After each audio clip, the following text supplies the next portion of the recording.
I know you lying. I know you lying. Y'all, today is supposed to be my niece Caitlin. She's from California, such a girly girl.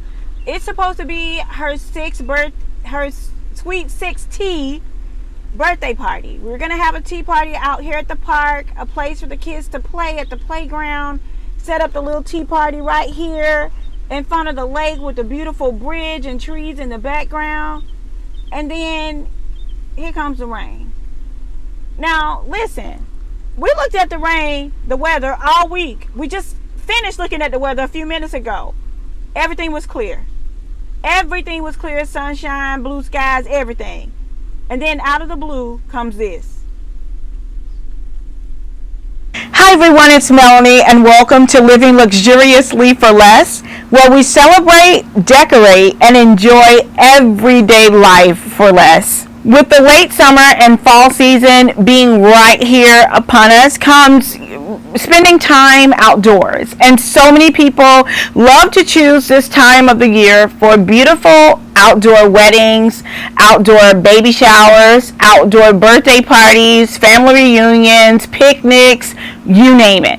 And with that, we all, for a beautiful, amazing outdoor event, we all want, pray for, hope for, wish for beautiful weather. While outdoor events can be great, they also present many challenges unique to outdoor event planning. And we don't talk about that enough because the risk of failing, air quote failing, in outdoor event planning is so much greater than just. I think that's why people don't like to talk about it a lot, because people don't like to talk about things that they have failed at or when they've had mishaps or anything like that. And so that's what I want to do today. I want to share a lot of the lessons that I have learned along the way with outdoor event planning, things that I've learned to avoid, things that I have learned to implement, and the list goes on.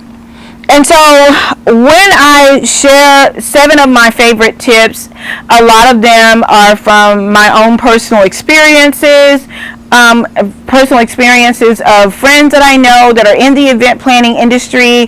And so I hope that these tips will assist you guys in planning the most amazing outdoor events ever. So now that has been said, let's get started with tip number 1. One of my favorite quotes, or I guess if it's a song, it's really not a quote. So I guess one of my favorite lyrics or lines in the song Miss Jackson, I think it was by the group Outkast with Andre 3000. But I don't know, I just really like that song. But at any rate, one of my favorite lines in that song is, you can plan a pretty picnic, but you can't predict the weather. So I think it's like, you can plan a pretty picnic, but you can't predict the weather. I guess the event planner in me liked that part. I just really like that. But anyway, those words could not, like truer words have not been spoken.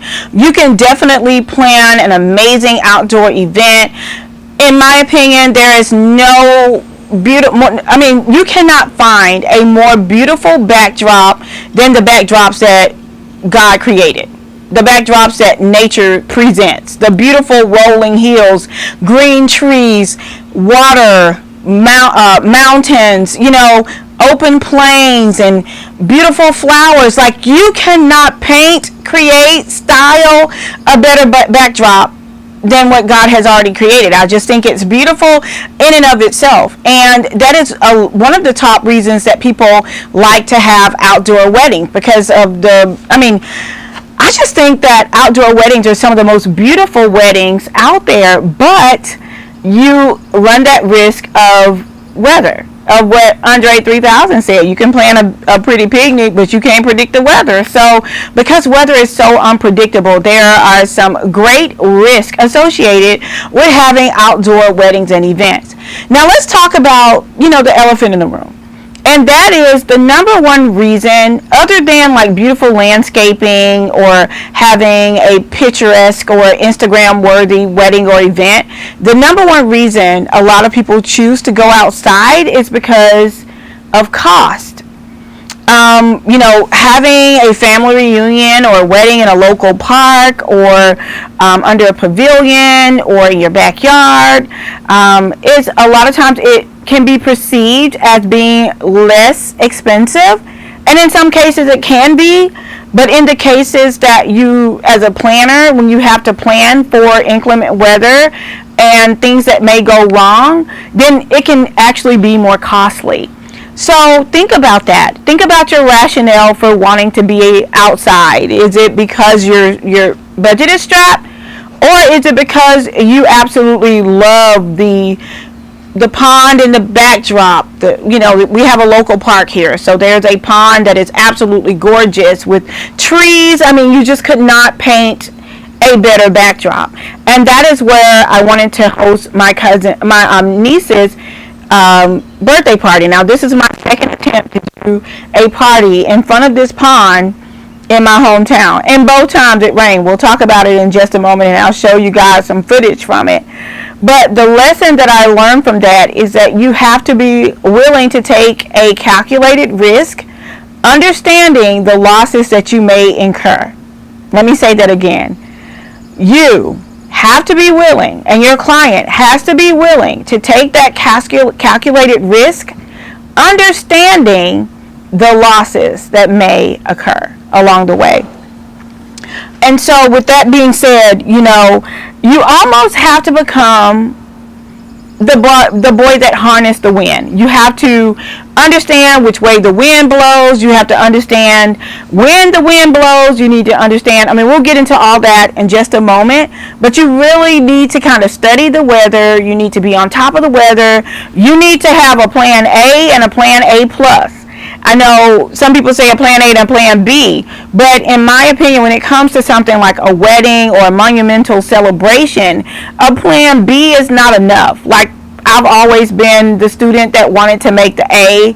I never wanted to be that B student, and so when it comes to a wedding, a plan B isn't enough. So there needs to be a plan A and a plan A plus, and so that is very important for you guys to consider when you are planning outdoor events. So that plan A plus would be when everything goes according to plan, the weather is beautiful, the wind is just right, it's not too hot, it's not cold, it's not raining, it's not snowing, it's just perfect. That would be your plan A. A plus, when everything goes according to plan. Your plan A would be, what would you do in the case, that you were in the middle of planning an outdoor wedding and then a warning for a storm came through? What would be your backup plan? And this is something that you need to consider even when you are doing invitations. The guests need to know, like, in the case of inclement weather, where do we need to go? Where would this event be held instead of at this beautiful park or this outdoor space? Where would we need to go? And so having or selecting a place that has a dual location would be ideal. So if you wanted to get married on the outdoors, in a courtyard, at a venue, that would be great. But in the case of rain, everything would just be able to move quickly on the inside. And so when you're setting up a wedding or an event outdoors, you want to be able to set up in a manner that will allow you to make that quick transition from the inside to the outside. And then the guests already have inclement weather plans. Even though we're praying for and believing for beautiful weather on that day, we still have plans that will allow us to still carry out that event, that class A event. Okay, and so that is my first tip. My second tip is, I talked about this a little bit in the first point, and that is understanding the wind. Now, at my local park, a lot of times the wind blows in from the west, and so from that pond area. And so when I set up in front of the pond, I know that my setup probably needs to face the east so that the wind will, it will not work against my backdrop and blow my backdrop forward this way. Okay, and so I'll set it up in the opposite way. So understanding that. Also, I typically have learned just by experience that there is no pipe and drape that exists by any pipe and drape manufacturers that is designed to hold up outside. I have used sandbags, I have used bricks, I have used cement, I've used almost everything that you can name, and they've all fallen over. I remember one time I had a wedding that was on a mountain, and in the evening the wind is higher on this particular mountain, and right after they said I do, the entire chopa fell down, like collapsed, and we had it sandbag, we had bricks, we had everything around it, and it still fell. So understand that as well. Also, your design, you do have to use a backdrop. Think about designing things that are not top heavy. What I mean, like things that are like heavy draping or greenery walls or flower walls, or any of those things. Think about designing around that. Things that typically work best are like the circular backdrops or the hexagons or the triangular backdrops from Favormark and Tablecloth Factory. I'll leave the links to those down below.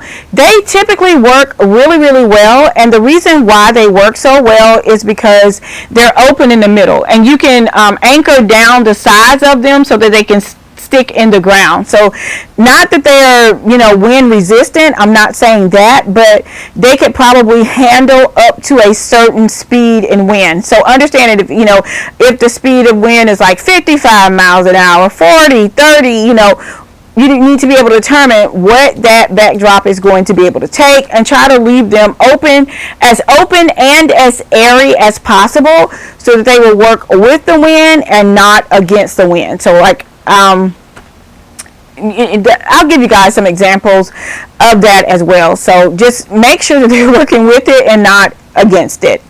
Anchoring down anything that you possibly can anchor down is so important. Even when you're using tents, I like to rent my tents from a local party rental shop because they are, number one, they're insured.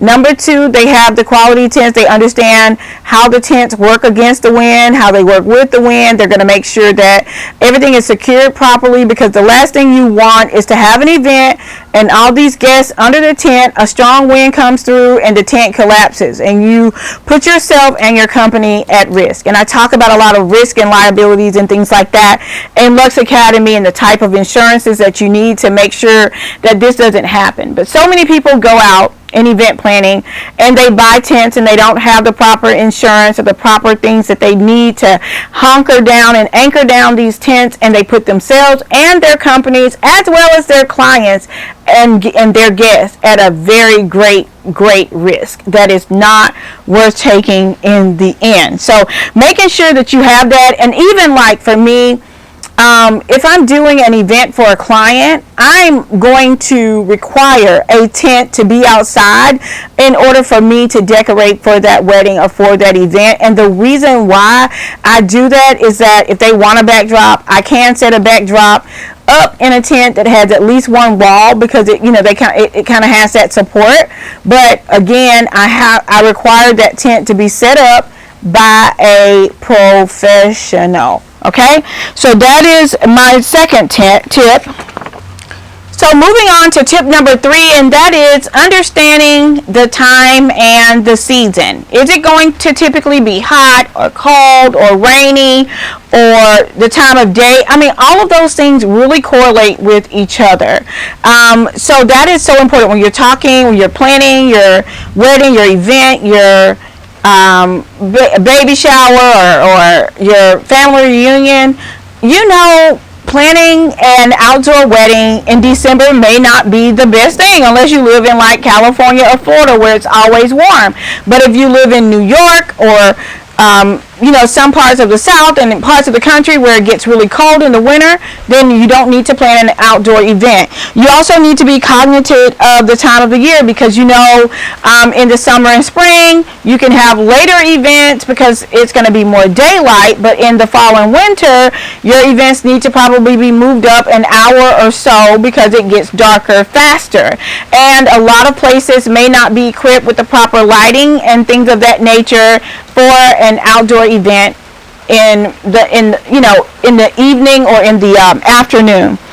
Also, there are certain times or seasons of the year, like for Alabama, from now until about October, it's hurricane season, so it's a lot of rain.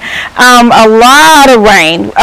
For example, yesterday the forecast was clear, like it was sunshiny all day, and then out of nowhere came a torrential downpour, and we had to move my niece's party at the last minute, and I was so hurt because I had envisioned this amazing backdrop of the pond and the trees behind it, and then boom, the rain came. So you definitely need to keep that in mind. Keep the time of the year in mind, keep the season in mind, keep your times for the events in mind, what portion of the events you're going to be doing. If it's a wedding, will you just do the ceremony outside and move the actual reception on the inside? If it's a family reunion or a birthday party, what times work best? In the summertime, it may get cooler as the day, ends, like towards the end of the day it's cooler.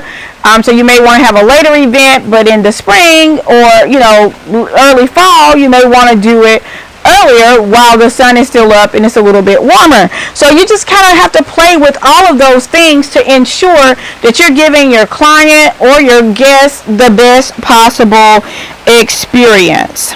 Also keep in mind that if you're in a rainy season, even if it doesn't rain on the day of your event, depending on how the rain settles in that particular area that you're considering having your event, it can still be very muddy. It can be very the ground can still be really wet, which is still going to affect the outcome of your event, even though it's not raining on the day of. So keep those things in mind. Like if you're looking at a particular venue, go to that venue, walk around on the ground after a day or two after it rains, and see how that grounds or absorbs that moisture. Is it muddy? Is it still nasty? Is it dry? Is it feasible? Because you don't want guests to be sinking into the sand. You don't want mud to be everywhere all over the decor. You don't want the tables and things like that to be sinking in. So keep it in mind. Even if it doesn't rain on the actual day of your event, how does the rain impact that ground that you're planning on using for your event? I think that's another thing that a lot of people don't consider when they are looking at doing an outdoor event. My fourth tip is to think about normal everyday things that people may forget when they're planning an outdoor event, such as restrooms. Does that, even though it's an outdoor gazebo or, something of that nature, pavilion, does it have a restroom nearby? Does it have running water for your caterer in case a utensil is dropped? Can somebody, is there somewhere for someone to wash their hands? If not, then you need to make accommodations for all these things to be provided, because you do want to have a sanitary experience for your guests. So that goes back to my first tip, and that is having that plan A, picking an outdoor venue that also has a covered building nearby. I think that is probably the best bet when you're dealing with weddings or events outside. You want to be able to choose something that will be easy for you to pivot. If it rains, I can turn directly and go straight into a venue or straight into a place that has immediate shelter. The worst thing you want is for something to happen and you don't have a place for your guests to be able to seek immediate shelter. So that is so very, very important. Tip number 5, you want to think about your guest amenities. If it's hot in the summer, do you have fan? Is there a tent with air conditioning or fans for your older guests or guests that may get sick? If it's in the wintertime, do you have heaters? Do you have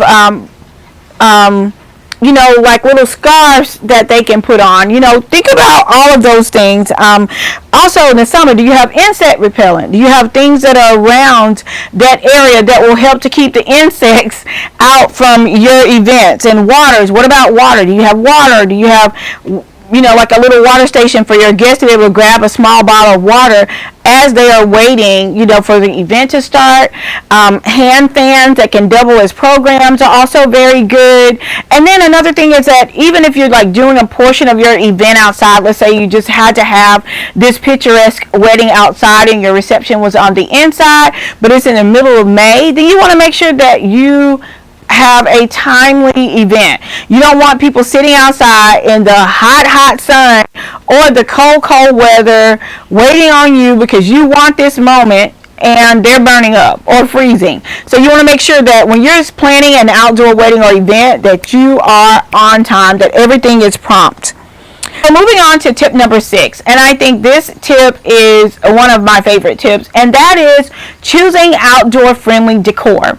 I think so many times people become so enamored with these Pinterest-worthy, beautiful weddings, over-the-top events, and they're thinking, oh my gosh, that's what I want. That's what I want to feel like on my wedding day. This is exactly what I'm looking for. And then they, get there and they realize that was not real. It was probably a style shoot. Like big, elaborate, tall, big centerpieces, they're just not the best for outdoors. One gust of wind can come through and sweep it all over. I know there's a venue that I absolutely love in Huntsville called Bird on the Mountain. Gorgeous venue. But they outlawed backdrops because of the wind blowing backdrops over, damaging things and all of that. So even though there's like a lookout area over the mountain that is gorgeous for getting married, tall things are not permitted in the area, and I know exactly why. It's just too much of a risk. So, centerpieces, you want to make sure that they're weighted. You want to make sure that they're low. You want to make sure that they're not dangerous. When you're picking flowers, you want to pick flowers that are designed to survive outside. Even though a lot of, like flowers grow outside, right? Hydrangeas do grow outside, but they're not an outdoor friendly flower. Once you harvest hydrangeas and you cut them, you're taking them away from their natural source, and so as soon as you put them in water, that's fine, but you want to make sure that when you're decorating an outdoor event, if you're using florals that are not outdoor friendly, then you want to make sure that you bring those things out at the very last moment. That way you're able to kind of prolong their life outside. You don't want withered up, dried up flowers because you put them out at 9 o'clock and the wedding wasn't until 5. Keep them out inside until, right before the wedding or the event, and then you can bring them outside. Or just opt to go with florals like tropical pieces, and tropical flowers and things that don't wither as bad, that are not as temperamental as per se, like let's say a hydrangea. So that is one of my tips, choosing like vases and draping and tablecloths and all of those things that are outdoor friendly. Another thing that I don't think is outdoor friendly is like sequins tablecloths. They're so hard to clean, and so once you get those types of tablecloths and you put them into your wedding or your event, then if you get mud or something in it or something of that nature, they can be very hard to clean. So just make sure that you are choosing decor that will your overall design and that will have the proper shelf life for your design. And my 7th and final tip is simply this. The same rain that you're crying about can also be the same rain that someone else prayed for. Keep that in mind. Having rain on your wedding day is definitely not ideal. It's not something that you would want, but also keep in mind that it's somebody else's livelihood. Farmers need rain. There are so many different people who depend on the rain for their livelihood. So don't, have that plan A, have that plan A plus, and just keep a positive outlook about it. There are just some things that are beyond your control. And when you choose to do an event outdoors, you already know that these things are definitely possibilities. So don't, keep a positive. Don't beat yourself up too much. Don't think that your day or your event is ruined or your client's dreams are forever ruined because it rained, because the same rain that you cried about can be the rain that somebody else prayed for. So always think about it. You know, yeah, it may have rained on my wedding, it may have rained on my event, but this is the answer to somebody's prayer. So I hope you guys enjoyed this video and enjoyed my top tips for hosting an amazing outdoor event. If you guys can think of any tips that I may have left out, or any tips that you found particularly helpful, please let me know down in the comments below. Thank you guys so much for watching. Until next time, it's Melanie with Living Luxuriously for Less. Cheers!